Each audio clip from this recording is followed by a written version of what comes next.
As students head back to school, many families are being reminded of their college savings goals. But families need to be aware of some of the pitfalls associated with college savings plans. Whether it's parents, grandparents, aunts or uncles, or other supportive figures who care about the educational goals of a young person, the 529 plan is one of the most popular savings vehicles to help prepare for those higher savings goals. However, as the average 529 account maintains a balance of around $28,679, many families are also having to leverage financial aid to send their student to college. And while many parents may be familiar with the advantages of 529 plans, we'll be focusing on several key areas that may be blind spots to individuals saving for their students' education. Number 1, beware of the grandparent 529 plan. When calculating eligibility for federal student aid, a family fills out a free application for federal student aid form, otherwise called the FAFSA form. Using the data in this form, a determination is made as to what the expected family contribution, or EFC, is for a family. That number is determined by calculating the parent's income, the parent's assets, as well as the student's income and student's assets. With that in mind, distributions from a non-parent 529 account may be considered student income, which counts as much as 50% for the expected family contribution on the FAFSA application.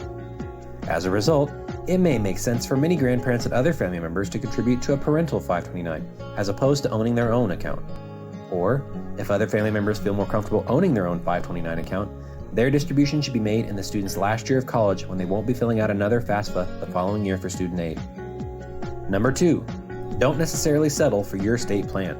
A number of states will allow for 529 account owners to receive state tax benefits by contributing to 529 accounts, even in other state plans. Number 3, parents, watch out for retirement. As mentioned previously, any liquid assets owned by the parents may be counted against the student's expected family contribution, which is calculated on the FAFSA forms which determine federal financial aid eligibility.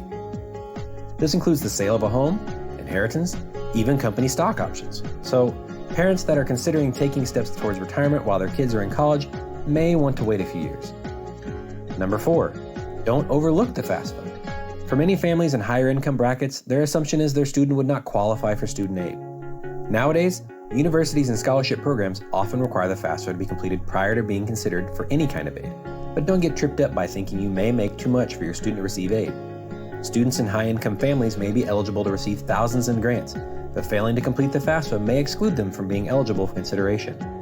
Number 5, wait on that vacation home. Now that kids have left the nest, it's not uncommon for parents to consider purchasing a vacation home. Before you put a down payment on that beach house, know that equity in a second home is considered a liquid asset on FAFSA profiles. Equity in a family's primary residence, however, does not count as an asset on a FAFSA form. And lastly, FAFSA applications don't take into account the value of a parent's primary residence or their retirement accounts when calculating student aid need. The reason is that the government doesn't want dipping into retirement accounts, insurance policies, or selling their home to pay for college. But again, second homes, rental properties, non-qualified accounts, and cash will all be factored into determining the expected family contribution amount. For further question about 529 accounts and student aid, please don't hesitate to contact Mariner Wealth Advisors. Investors should consider the investment objectives, risks, charges, and expenses associated with 529 plans before investing. More information about specific 529 plans is available on each issuer's official statement, which should be read carefully before investing.